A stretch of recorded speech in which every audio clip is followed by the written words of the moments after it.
అందరికీ నమస్కారం. గీతమ్మ కథల ప్రపంచానికి స్వాగతం. నేను గీతావాణి.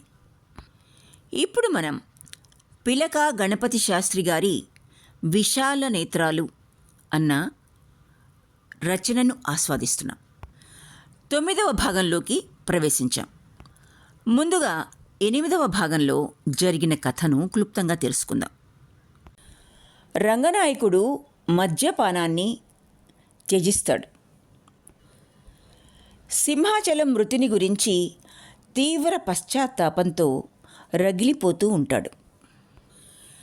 నిధుల కొరత వల్ల మఠ నిర్వహణ కష్టసాధ్యంగా ఉందని గ్రహించి కొన్ని బంగారు ఆభరణాలను ప్రోగు చేసుకుని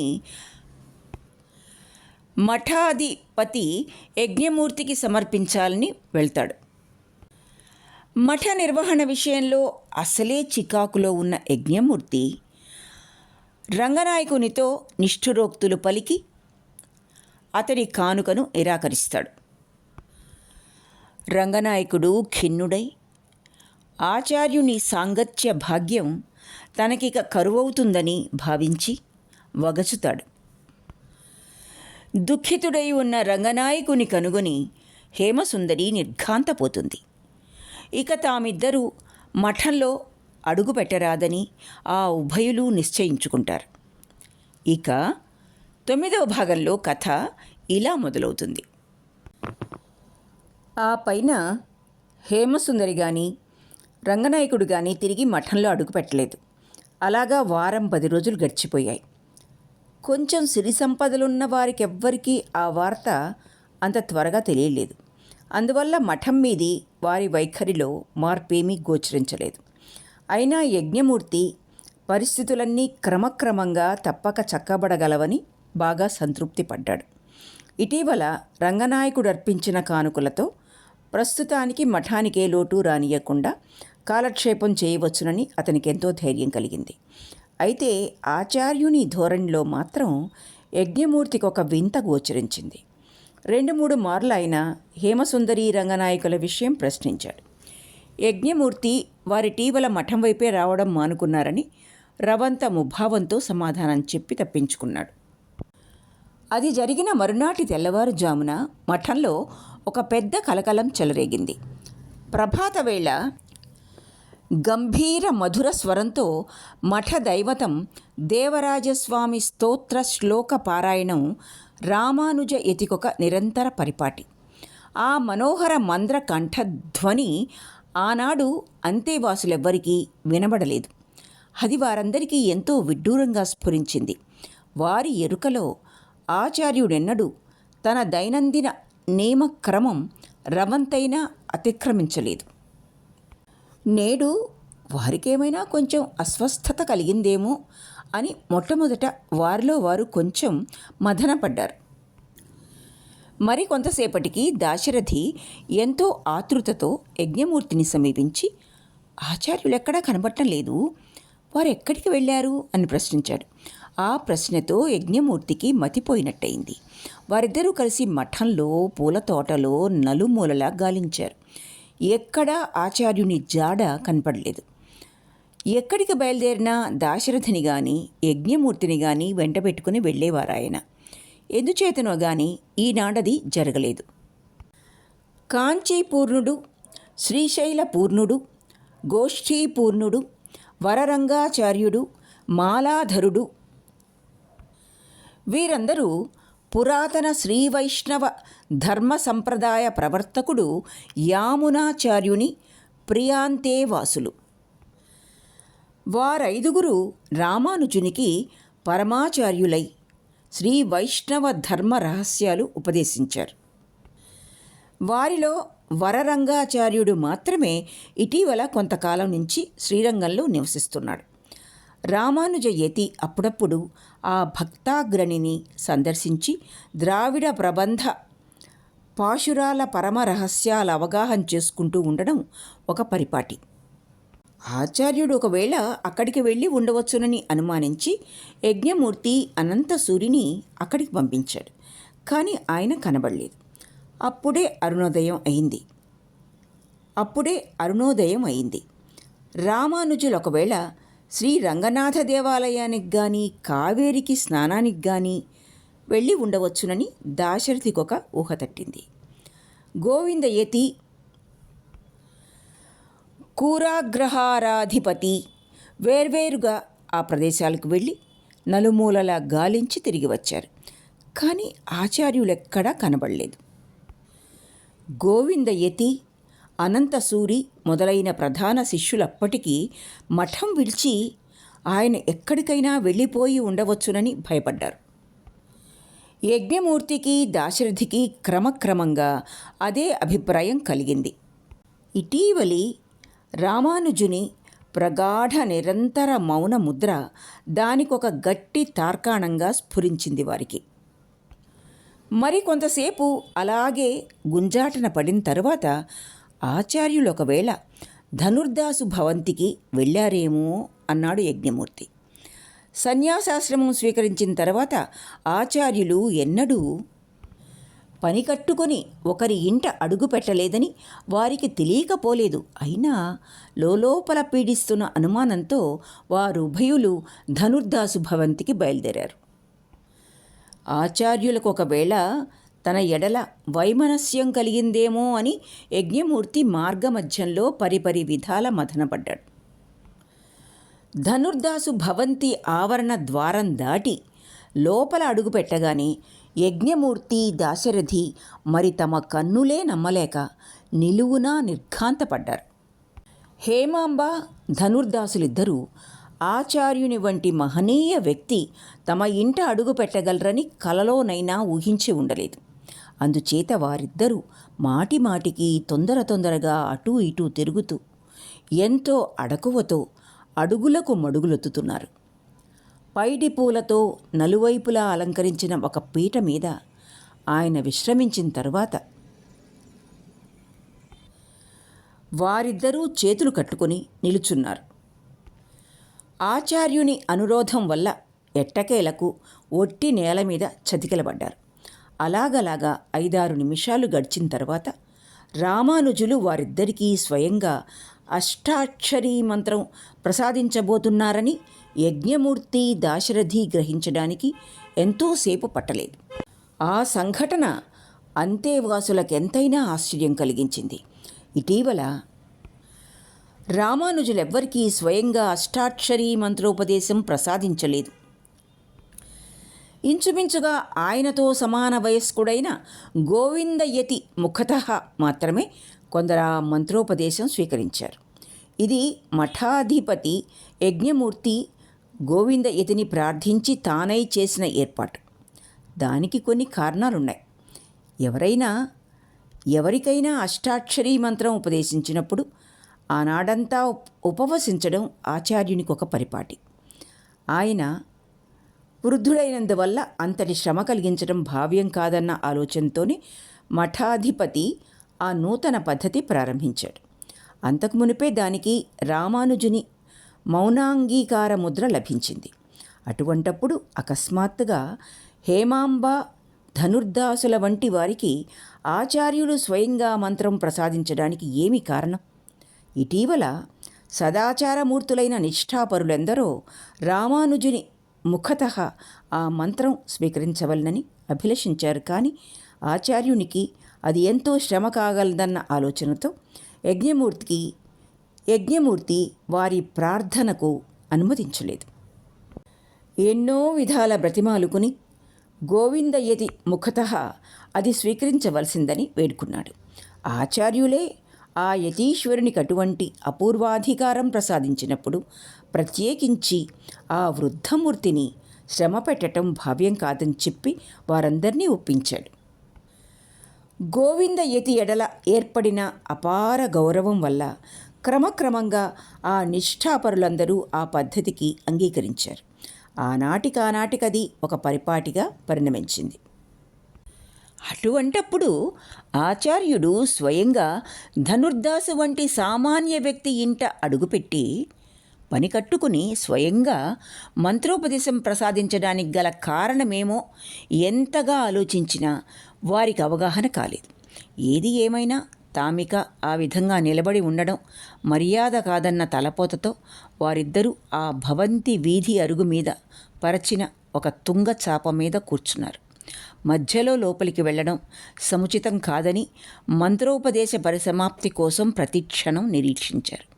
ఆ సమయంలో ధనుర్దాసు కంఠస్వరం వారిద్దరికీ విస్పష్టంగా వినిపించింది. అప్పటికతనికి ఆచార్యులు తమకిద్దరికీ అష్టాక్షరి యథావిధిగా ఉపదేశించబోతున్నారన్న నిశ్చయం కలిగింది కాబోలు. తాను దానికి బొత్తిగా అనర్హుణ్ణని విన్నవించుకుంటున్నాడు. స్వకీయ పంకిల చరిత్ర అంతా ఆమూలాగ్రంగా స్వల్పాతి స్వల్పమైన చిన్న సంఘటన కూడా విడిచిపెట్టకుండా విస్పష్టంగా వెల్లడించుకుంటూ ఉన్నాడు. ఇంతకు మునుపు కొన్ని అసత్యాలు చెప్పి మభ్యపెట్టినందుకు కృపార్ద్ర దృష్టితో క్షమించవలసిందని తిరిగి దోసిలి కట్టి ప్రాధేయపడ్డాడు. అతని ముఖతః వెలువడిన ఆ యథార్థ వృత్తాంతం యావత్తూ వినగానే వారిద్దరికీ ఎంతో ఆశ్చర్యం వేసింది. హేమసుందరి కూడా ఎంతో అడకువతో తల వంచుకొని కూర్చున్నది. అతడు అలాగే గుక్క తిప్పుకోకుండా తన గోడు వెల్లడించుకుంటున్నాడు. పూజ్యులైన సజ్జనులకే గాని తన వంటి పాపికి అంతటి అర్హత ఆవంతైనా లేదని తిరిగి డగ్గుత్తికతో మొరపెట్టుకున్నాడు. తమకది ఉపదేశించవలదని పాదాల మీద వాలి ప్రాధేయపడ్డాడు. వారిద్దరూ యజ్ఞమూర్తి మరియు దాశరథి వారిద్దరూ ఆ తరుణంలో వీధి వైపు ఉన్న గవాక్షంలో నుంచి ఆచార్యుని ముఖ వైఖరి పరిశీలించారు. అలతి నవ్వు మాత్రమే గోచరించింది. ఆచార్యులతన్ని వెళ్ళి విరిసిన వాత్సల్యంతో లేవనెత్తి చల్లని పలుకులతో సమాశ్వాసించారు. నాయనా, సత్పురుషులెప్పటికైనా పరమేశ్వర సాన్నిధ్యం చేరుకుంటారు. వారి మార్గం సుగమమే. ఇక మిగిలిన వారి కోసమే ప్రత్యేకించి స్వామి శ్రీరంగంలో అవతరించారు. ఎందుకు నీకంత ఆరాటం? అయినా రంగనాయకుడు ఆ మంత్రం స్వీకరించడానికి అంగీకరించలేదు. తన వంటి మహాపాతకి లోకంలో మరి ఇంకెక్కడా ఉండడని తిరిగి విన్నవించుకున్నాడు. అయినా ఆచార్యుని పెదవులపై ప్రసన్న దరహసితం మాత్రమే ప్రకాశించింది. పుణ్యాత్ములు మాత్రమే తామెంతో పాపాత్ములమని అనుకుంటారు. మిగిలిన వారందరూ తమ వంటి సత్పురుషులెక్కడా ఉండరని అహంకరిస్తారు. తాము చేసినవి ఒప్పులే అని సమర్థించుకుంటారు. సరే, దీనికేమి గాని ఈ మంత్రానికి పెద్ద నియమనిష్టలేవీ లేవు. తోచినప్పుడెప్పుడైనా కొంచెం మనసులో జపించుకుంటే చాలు. క్రమక్రమంగా అదే చెయ్యి పట్టుకుని స్వామి సమక్షానికి తోడుకొని పోగలదు. ఆ విధంగా ధైర్యం చెప్పిన తర్వాత రంగనాయకునికిక అంగీకరించక తప్పలేదు. హేమసుందరికి ఉపదేశించిన పిమ్మట మంత్రం యథావిధిగా స్వీకరించాడు. మున్ముందుగా తన ఎడల ఆచార్యులకంతటి అనుగ్రహం కలిగినందుకు ఆమె ఎడదలో ఎంతో సంతోషించింది. వారిద్దరూ తిరిగి ఆచార్యునికి సాష్టాంగ నమస్కారాలు అర్పించి అతి వినీతులై చేతులు కట్టుకుని నిల్చున్నారు. ఆచార్యుడు ఆ దంపతుల శిరస్సులు అల్లన స్పృశించి ఆర్ద్రకంఠంతో ఆశీర్వదించాడు. మంత్రోపదేశం ముగిసిందని గ్రహించిన యజ్ఞమూర్తి దాశరథి అదే క్షణంలో లోపల ప్రవేశించారు. రంగనాయకుడు ఇంతవరకు వారిద్దరూ తన భవంతి అరుగు మీద కూర్చున్నట్టు గుర్తించనే లేదు. ఆ శిష్యులనిద్దరినీ చూడగానే ఆశ్చర్య విస్ఫారిత నేత్రాలతో సవినయంగా నమస్కరించి యథోచితంగా గౌరవించాడు. రామానుజయతి లేత నవ్వుతో తరలిస్తున్న పెదవులతో అంతేవాసుల నమస్కారాలు అందుకొని హేమసుందరి రంగనాయకులనిద్దరినీ వీడ్కొన్నాడు. దాశరథి భుజం అవలంబనగా స్వీకరించి అల్లనల్లన శ్రీరంగ దేవాలయం వైపు సాగిపోయాడు. అంతేగాని మఠం వైపు మరలలేదు. యజ్ఞమూర్తి అది గమనించి ఇనుమడించిన మథనతో వారిని అనుసరించాడు. అప్పటికి ఇంచుమించుగా అరజాము పొద్దెక్కింది. వీధుల్లో ఇరువైపులా ఒత్తుగా పెరిగిన పసిరి పచ్చికల మీద నిలిచిన మంచు బిందువులు పుష్యమాస నవోదయ కాంతితో పైడి ముత్యాల వలె ప్రకాశించాయి. గాల్లో తేలిపోతున్న ధూళి కూడా దేవకాంచనాల పుప్పొడి వలె తరలించింది. ఆ సువర్ణ సూర్యోదయ వేళలో ఆ దివ్య మనోహర కాంతి వాహిని వరద వెల్లువలతో నేల నాలుగు వైపులా ఒక్కమారుగా ముంచెత్తుతున్నట్టు గోచరించింది. దుఃఖితుల నిలుగెత్తి సమాశ్వాసిస్తున్నట్టు శ్రీరంగ దేవాలయ ఘంటా ధ్వని అల్లంత దూరంలో మాటిమాటికి మారుమ్రోగింది. బాటలలో చలిమంటల నుండి వెలువడిన సన్నని ధూమరేఖల బారులు అలసాలస సంచలనాలతో పొగమంచు తెరలలో మేళవిస్తున్నాయి. దేవాలయ మార్గంలో నీరెండలో హిమవర్షంలో చలిమంటల చుట్టూ చేరిన బాలబాలికల ముఖాలు మాత్రం విస్పష్టంగా గోచరించాయి. క్రమక్రమంగా పౌరులనేకులు స్వామి సందర్శనార్థమై దేవళం వైపు సాగిపోతున్నారు. రామానుజయతి శిష్యులతో పాటు రంగనాథస్వామిని సందర్శించి తీర్థప్రసాదాలు అందుకుని గర్భాలయానికి అనతి దూరంలో ఉన్న విశాల కళ్యాణ మంటపంలో విశ్రమించాడు. ఆయన దృష్టి అప్రయత్నంగా ఆలయ శిఖరాల స్వర్ణ కలశాల వైపు తిరిగిందని దాశరథి గ్రహించుకున్నాడు. ఏకాగ్ర దృష్టితో ఏదో విషయం పర్యాలోచిస్తున్నారని యజ్ఞమూర్తి నిశ్చయించుకున్నాడు. అందుచేత వారిద్దరికీ ప్రసంగ ప్రారంభానికి ఏమాత్రమూ అవకాశం లభించలేదు. అయితే మఠంలో దేవరాజస్వామి పూజా సమయం సమీపిస్తున్నది. అది ఆచార్యుని సమక్షంలో యథావిధిగా జరిగే అర్చన. అయినా ఆచార్యుల విషయమే తలపెట్టినట్టు కనబడలేదు. యజ్ఞమూర్తి మరి వేచి ఉండలేక ఎంతో అడకువతో దోసిలి కట్టి దేవరాజస్వామి పూజ వేళ అతిక్రమిస్తున్నదని విన్నవించాడు. తిరిగి మఠానికి విచ్చేయవలసిందని ప్రార్థించాడు. తెలియక చేసిన తన అపరాధాలను ఆర్ద్ర దృష్టితో మన్నించవలసిందని ప్రాధేయపడ్డాడు. రామానుజుని పరిపూర్ణ దృష్టి అంతేవాసి వైపు తిరిగింది. పెదవులపై చిరునవ్వు అలవోకగా మొలకెత్తింది. యజ్ఞమూర్తి, దీనిలో నీ తప్పిదమేమీ లేదు.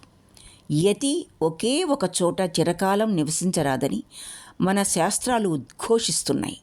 అదీగాక అక్కడ నా ఉనికి వల్ల మీకందరికీ ఎంతో ఇబ్బంది కలుగుతున్నట్టుంది. మరి అనవసరంగా ఆలస్యం కానీయక త్వరగా వెళ్ళి స్వామి పూజ ప్రారంభించండి. ఆ ప్రత్యుత్తరంతో యజ్ఞమూర్తి గుండెలో రాయి పడింది. ఆచార్యులిక మఠంలో అడుగుపెట్టరన్న విపరీత భీతి కలిగింది. అతనికేమీ పాలుపోలేదు.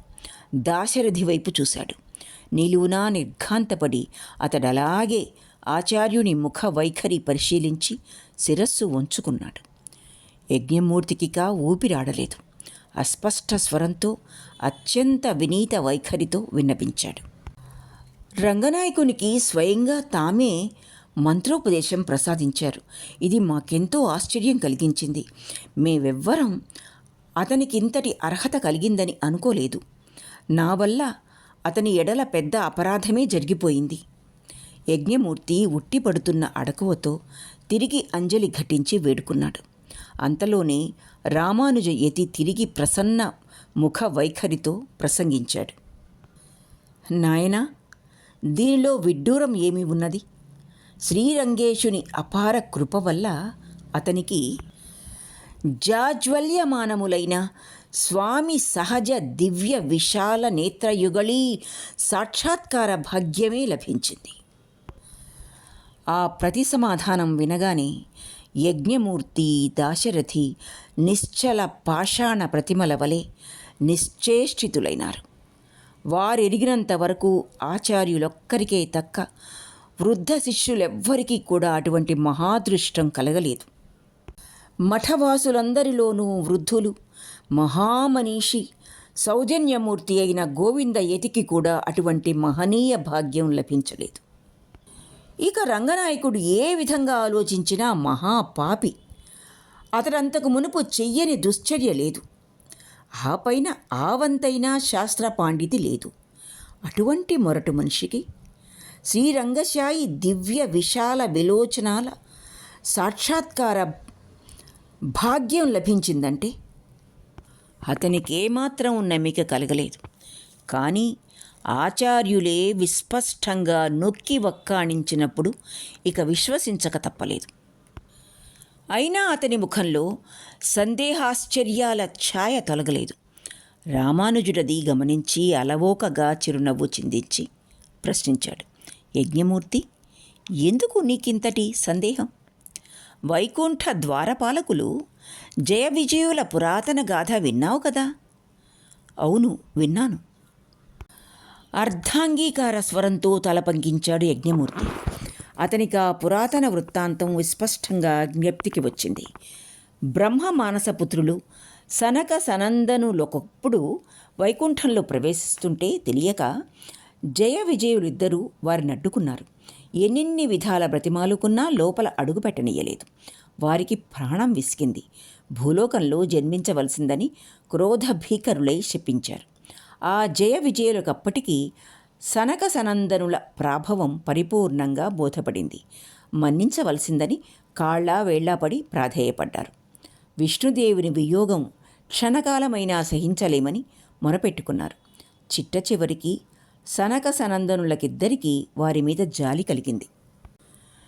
సత్పురుషులై 6 జన్మల్లో తిరిగి వైకుంఠ ద్వారం చేరుకుంటారా, లేక పరమ దుర్మార్గులై 3 జన్మల్లోనే చేరుకుంటారా అని ప్రశ్నించారు. జయ విజయులు 3 జన్మల్లోనే తిరిగి స్వకీయ స్థానాలలో ప్రవేశించవలనని నిశ్చయించుకున్నారు. క్రమక్రమంగా హిరణ్యాక్ష హిరణ్యకశిపులై, రావణ కుంభకర్ణులై, శిశుపాల దంతవక్త్రులై మానవలోకంలో అవతరించి శాప విముక్తి సంపాదించుకున్నారు. ఆ వృత్తాంతం యజ్ఞమూర్తి స్మృతి వీధిలో క్రొక్కారు మెరుపులా మెరిసింది. ఎంతెంతటి పాపాత్ములైనా ఒక్కొక్కప్పుడు సజ్జనుల కన్నా శీఘ్రంగానే పరమేశ్వర సాన్నిధ్యం చేరుకోగలరని ఆచార్యులు ఆ గాథ ద్వారా సూచిస్తున్నారని యజ్ఞమూర్తి గ్రహించుకున్నాడు. అందుచేత రంగనాయకుని శ్రీరంగశాయి దివ్యనేత్రాల సాక్షాత్కార సాధనలో ఆశ్చర్యమేమీ లేదన్నట్టు ఆయన తనకు ఉపదేశిస్తున్నారని కూడా యజ్ఞమూర్తికి స్ఫురించింది. కానీ అతని నిశిత తార్కిక దృష్టికి మాత్రం సంపూర్ణ సంతృప్తి కలగలేదు. రంగనాయకునికి జయ విజయులతో సామ్యమేమిటి? ఇతడెక్కడా వారెక్కడా? అదీగాక సనక సనందనుల శాపానుగ్రహ శక్తి వల్ల వైకుంఠ ద్వారపాలకులకు అటువంటి అదృష్టం కలిగి ఉండవచ్చును. కానీ రంగనాయకుడు రవంతైనా వారితో సరిపోలగలడా? నక్క ఎక్కడా, నాకలోకమెక్కడా అని మనస్సులో ప్రశ్నించుకున్నాడు. కానీ తిరిగి దోసిలి కట్టి వెళ్ళి విరిసిన వినయంతో ఆ జిజ్ఞాసను వ్యక్తీకరించుకున్నాడు. నేనీ పురాతన వృత్తాంతం చాలా కాలం క్రితమే విన్నాను. కానీ ఆ జయ విజయులెక్కడా, రంగనాయకుడెక్కడా? అపూర్వమైన తమ ఆశ్రిత పక్షపాతమే అతనికింతటి అదృష్టం కలిగించి ఉండవచ్చునని అనుకుంటున్నాను. రవంతసేపు రామానుజ యతి తన మౌనముద్ర విడిచిపెట్టలేదు. తిరిగి అలతి నగవుతో అంతేవాసి ముఖ వైఖరి పరిశీలించాడు. యజ్ఞమూర్తి, రంగనాయకుని ఎడల నాకేదో వల్లమాలిన పక్షపాతం కలిగిందని మీరందరూ అనుకుంటున్నట్టున్నారు. కానీ నాకెవ్వరి మీద రవంతైనా అటువంటి దృష్టి లేదు. అనన్య సామాన్యమైన ఎడతెగని తపన వల్లనే అతనికింతటి మహాదృష్టం కలిగింది. యజ్ఞమూర్తికి ఆ ప్రచిత్రంలో గల పరమార్థం ఏమాత్రమూ బోధపడలేదు. కనుక తిరిగి శిరస్సు కించుక వంచుకొని ప్రశ్నించాడు. నాకు తమ అభిప్రాయం తిన్నగా అవగాహన కాలేదు. రామానుజయతి గంభీర వాత్సల్య పూర్ణ దృష్టితో తిరిగి ప్రసంగించాడు. నాయనా, దీనిలో బోధపడకపోవటానికి ఏమి ఉన్నది? రంగనాయకుడు హేమసుందరి కోసం రాత్రింబగళ్ళు అదే పనిగా పరితపించాడు. ఎక్కడా దారి తెన్ను కనబడక శ్రీరంగనాథుని కామె నేత్రాలతో తులతోగగల బంగారు కన్నుల జంట సమర్పించగలనని మొక్కుకున్నాడు. లోకపావని ఆకాశగంగా నది వరద వెల్లువ వలె తీవ్రమైన ప్రగాఢానురక్తి అతని హృదయంలో ఉప్పొంగింది. మరి దానితో అతనికి ఇక ఊపిరాడలేదు. క్రమక్రమంగా అదే అతనికి ఇటువంటి మహనీయ భాగ్యం ప్రసాదించింది. హేమసుందరి కూడా ఎన్నెన్ని కష్టాలు ఎదురుపడినా అతనినెన్నడూ విడిచిపెట్టలేదు. వాస్తవానికి వారిద్దరూ వివాహితులు కారు, కానీ పుణ్య దంపతులైనట్టే భావించుకున్నారు. అంతేకాదు, ఎంతెంతటి తప్పిదాలు చేసినట్టు తెలిసినా వారికొకరొకరి ఎడల అన్యోన్యత ఆవంతైనా సడలలేదు. అంతటి అతిలోకమైన ప్రేమానుబంధం వల్లనే వారిద్దరికీ అనాయాసంగా అష్టాక్షరీ మంత్రోపదేశం లభించింది. ఇంకొక మాట, మల్ల విద్యపై అనితర సాధారణమైన ఏకాగ్రత కూడా అతనికెంతో తోడ్పడింది. అంతేగాని దీనిలో నా పక్షపాతం ఏమాత్రమూ లేదు సుమా. యజ్ఞమూర్తి పట్టరాని ఆశ్చర్యావేశంతో తల మునకలైనాడు. భక్తి, జ్ఞాన, కర్మయోగాలన్న మూడు మార్గాలలో మానవులకందరికీ పరమేశ్వర సాక్షాత్కారం లభించగలదని అతడంతకు మునుపు అవగాహన చేసుకున్నాడు. కానీ ఆచార్యులు ఈనాడు ప్రగాఢమైన కామినీ వ్యామోహం కూడా స్వామి సాక్షాత్కార సౌధానికి ఒక పెద్ద మెట్టుగా పరిణమించినట్టు ప్రసంగిస్తున్నారు. ఇదేమిటి విడ్డూరమని తనలో తాను ఎంతైనా ఆశ్చర్యపడ్డాడు. అదీగాక రంగనాయకుడు ఒక సామాన్య కర్షకుని కుమారుడు. అంతేకాదు, అంతకు మునుపు అతడు చెయ్యని దుష్కార్యం లేదు. హేమసుందరి కేవలం హీనమైన మనుగడ కొనసాగించుకున్న వారాంగన. కానీ అతిలోకమైన ఆమె ప్రేముడి వంటి అనురక్తి లోకంలో ఇంకెక్కడా లేదన్నట్టు ఆచార్యులెంతో గౌరవంతో ప్రశంసిస్తున్నారు. అదీగాక మల్ల విద్యాభినివేశం వల్ల ఏర్పడిన ఏకాగ్రత కూడా రంగనాయకునికి శ్రీరంగేశుని దివ్య విలోచనాల సాక్షాత్కృతి ప్రసంగం వల్ల అతనికి ఏమాత్రమూ సంతృప్తి కలగలేదు. క్రమక్రమంగా హృదయంలో తీరని జిజ్ఞాస ఇనుమడించింది. మరి భరించలేక తీవ్రంగా బొమ్మముడి విరిచి ప్రశ్నించాడు. తమ వంటి వారితో నేనేమని ప్రసంగించగలను? హేమసుందరి, రంగనాయకుల వంటి వారికి ఇంతటి అదృష్టం కలిగినప్పుడు ఇక లోకంలో ధర్మాధర్మాల మాటేమిటి? వాటికిక తిలోదకాలు విడిచిపెట్టవలసిందేనా? మరి కొంతసేపటి వరకు రామానుజుని ముఖతః ప్రత్యుత్తరం వెలువడలేదు. మిక్కిలి జటిలమైన తన ప్రశ్నకు ఆచార్యులు ఏ విధంగా సమాధానం చెప్పగలరు అన్న తహతహతో యజ్ఞమూర్తి ప్రతి సమాధానం కోసం క్షణమొక యుగంగా నిరీక్షించాడు. అంతలోనే రామానుజుని వదనంపై దరహసితం తరలించింది. నాయనా యజ్ఞమూర్తి, మహాతార్కికుడవు, నీకు నేనేమని ప్రతి సమాధానం చెప్పగలను? నాకిటువంటి జిజ్ఞాస కలక్కపోలేదు. కానీ చాలా కాలానికి పూర్వమే నాకొకనాడు స్వామి కారుణ్య దృష్టి మనం పతితులని అనుకున్న వారి మీదనే ఎక్కువ ప్రసరించినట్టు గోచరించింది. ఆనాటి నుంచి నేను ఈ ధర్మాధర్మ నిర్ణయ భారం స్వామి మీదే విడిచిపెట్టి ఆయన సంకల్ప ప్రకారమే నడుచుకుంటున్నాను. అయితే లోక దృష్టిలో న్యాయాన్యాయాల వివేచనం, దానికి అనుకూలమైన నడవడి మిక్కిలి ఆవశ్యకములే. నీవన్నది యథార్థమే. కానీ నేనిక ఆ గోడే తలపెట్టడం లేదు. ఆ ప్రత్యుత్తరం యజ్ఞమూర్తికి కొంతవరకే సంతృప్తి కలిగించింది. చిరకాలం నుండి శ్రీరంగశాయి సాక్షాత్కార సంపత్తి కధీశ్వరులైన ఆచార్యులు ఆయన సంకల్పం ప్రకారం తమ మనుగడ కొనసాగించుకోవచ్చును. వారికది నిష్కంటకమైన రాజమార్గమే కావచ్చును. కానీ తన వంటి సామాన్యులకిక ధర్మాధర్మ నిర్ణయంలో దిక్కెవరు అని రవంతసేపు ఆలోచించుకున్నాడు. అప్పుడే ఆచార్యుని సమక్షంలో ఆ జిజ్ఞాస వ్యక్తీకరించవలనని అనుకున్నాడు. అంతలోనే శ్రీరంగేశుని గర్భాలయంలో నుండి వెలువడిన గభీర ఘంటాధ్వని ఆ ప్రాంతంలో నలువైపులా ప్రతిధ్వనించింది. అంతలోనే అతనికి ఆనాటి దేవరాజస్వామి పూజ వేళ బాగా మించిపోగలదేమో అని విపరీతమైన ఆందోళన చెలరేగింది. అందుచేత మరి ఆ జిజ్ఞాస వెల్లడించలేదు. అంతలోనే తిరిగి రామానుజయతి మంద్ర గంభీర కంఠధ్వని అతని వీణుదోయిలో మారుమ్రోగింది. ఈ యజ్ఞమూర్తి, నీ జిజ్ఞాస నాకు అవగతమైంది. నీవేదో అడగవలనని అనుకుని కొంచెం సంకోచిస్తున్నట్టున్నావు. నిశ్చల భక్తితో, నిరంతర చిత్తశుద్ధితో దారి చూపించవలసిందని స్వామిని వేడుకున్నప్పుడు ధర్మాధర్మ సందేహం క్షణంలో మంచు విడిపోయినట్టు విడిపోగలదు. స్వయంగా శ్రీరంగేశులే నీ చెయ్యి పట్టుకుని నడిపించుకుపోగలరు. నేనొకప్పుడు శ్రీరంగంలో దీనాతి దీనులైన పతితుల దుస్థితి చూచి కుమిలి కుమిలి దుఃఖించాను. స్వామి సన్నిధికి పోయి, అయ్యో వారికిక దిక్కెవరు స్వామి అని మాటిమాటికి మొరపెట్టుకున్నాను.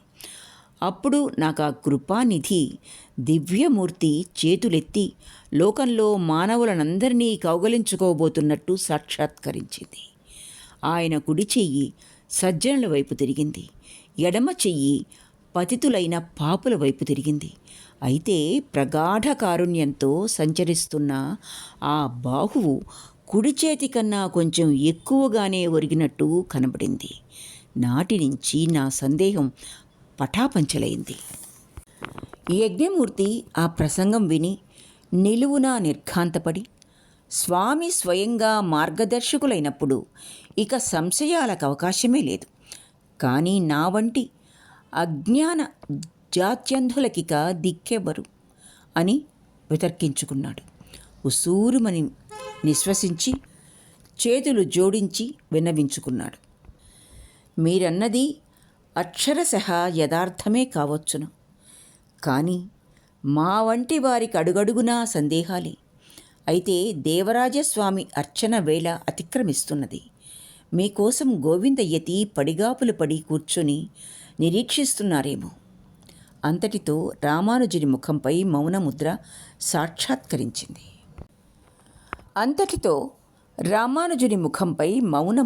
సాక్షాత్కరించింది. సర్వసమర్థులైన మీరుభయులు ఉన్నారు కదా. మొట్టమొదటే అన్నాను కదా, యతి చిరకాలం ఒకే చోట నివసించరాదని. నాయన, మరి ఆలస్యం చేయక మీరిద్దరూ త్వరగా తిరిగి వెళ్ళండి. ఆ ప్రత్యుత్తరంతో యజ్ఞమూర్తి నాలిక పిడ్చకట్టుకుని పోతున్నట్టయింది.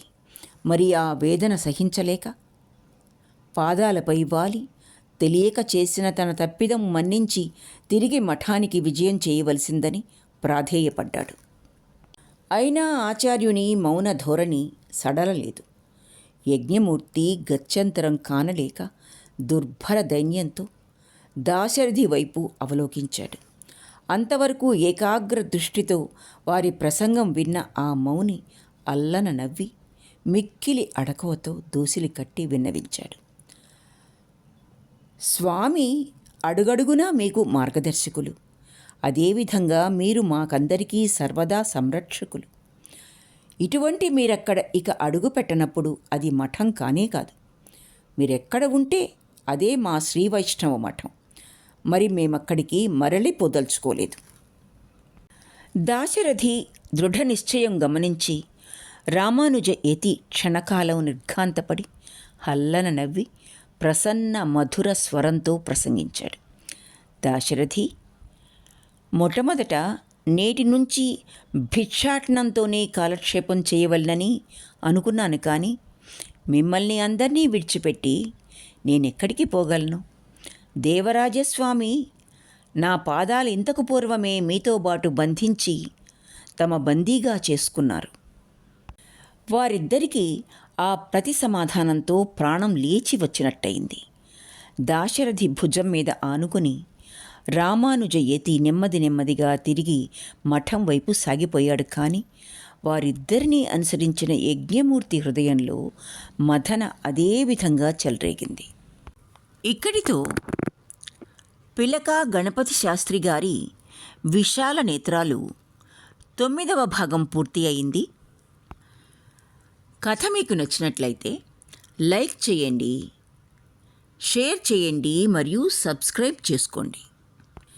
మీ అమూల్యాభిప్రాయాలను తెలపటం మర్చిపోకండి. ఆలకించినందుకు ధన్యవాదాలు.